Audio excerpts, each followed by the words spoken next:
Hablar un poco de cómo fueron evolucionando los derechos humanos según la autora Mónica Pintos. En el capítulo 1 la autora habla de la noción de los derechos humanos. Dice que en el mundo antiguo no se reconocían los derechos humanos para todos, sino que estaban los hombres libres que reconocía el Estado y los esclavos. En 1215 aparece la Carta Magna con sus 63 cláusulas donde se manifiesta, se expresa en realidad que no se prendería, escarcelaría ni privaría de sus libertades a ningún hombre libre ni se le desposeería de sus bienes, sino absteniéndose a las leyes. Esto pasó por condiciones que le impusieron los varones a Juan sin tierra. En 1789 empieza en Francia, o sea, todo lo que es la revolución, digamos, de los derechos humanos, en donde el Estado empuja el poder político a la nobleza y al clero para lograr fines de igualdad, libertad, propiedad, seguridad, resistencia a la opresión y futuramente la fraternidad.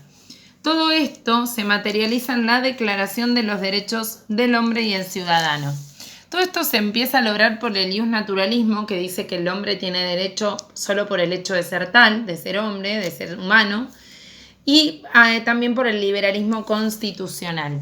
Se empiezan a poner límites a las potestades del Estado y se empiezan a consagrar libertades públicas. Ojo, aunque la decisión todavía es de los estados, ¿sí? Y los derechos están para los estados todavía, no para las personas físicas. Allí empieza en 1864 el Convenio de Ginebra, que es la primer piedra basal para el derecho humanitario. Era un conjunto de normas jurídicas que protegían a las víctimas en los conflictos de guerra, en los conflictos armados. En 1885 viene el Acta de Berlín con la idea de abolir el comercio de esclavos y 4 años más tarde en la Conferencia de Bruselas se empieza a dar, digamos, avance al tema de la abolición de los esclavos, enviando la captura y juzgamiento de los barcos esclavos.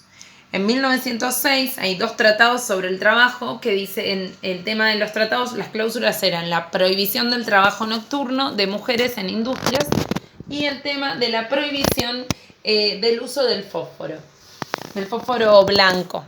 Los estados comienzan a preocuparse entonces por los temas sociales que trascienden ya hacia el mundo sus propias fronteras y avanzan en la adopción de acuerdos autolimitando sus potestades. La Sociedad de las Naciones Unidas, que es una sigla anterior a la ONU, en su artículo 22 otorga a un Estado la administración de su territorio para cumplir una misión sagrada de civilización, con la responsabilidad de garantizar libertad de conciencia y religión y no abusos como el comercio de los esclavos. O sea, la autora en este capítulo habla mucho de este tema. En la misma época, estamos hablando de 1917, 1919, se establecen tratados de paz. Se establece la Oficina Internacional del Trabajo. ¿Cuáles serán sus objetivos? Promoción de la justicia social, respeto por la dignidad, supervisión del tráfico de mujeres y niños. Y después, en 1926, la Convención contra la Esclavitud completa el Acta de Bruselas de 1889, el que dijimos que mandaba la captura de barcos esclavos. Y en 1929 se completa el Tratado de Ginebra sobre los prisioneros de guerra.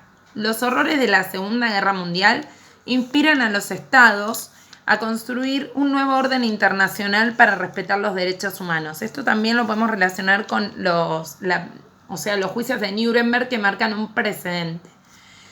Entonces, el iusnaturalismo, el liberalismo y constitucional más los derechos humanos empiezan a abarcar lo que es el concepto de derechos humanos, que es el respeto de todo ser humano solo por el hecho de ser tal y en cualquier sociedad.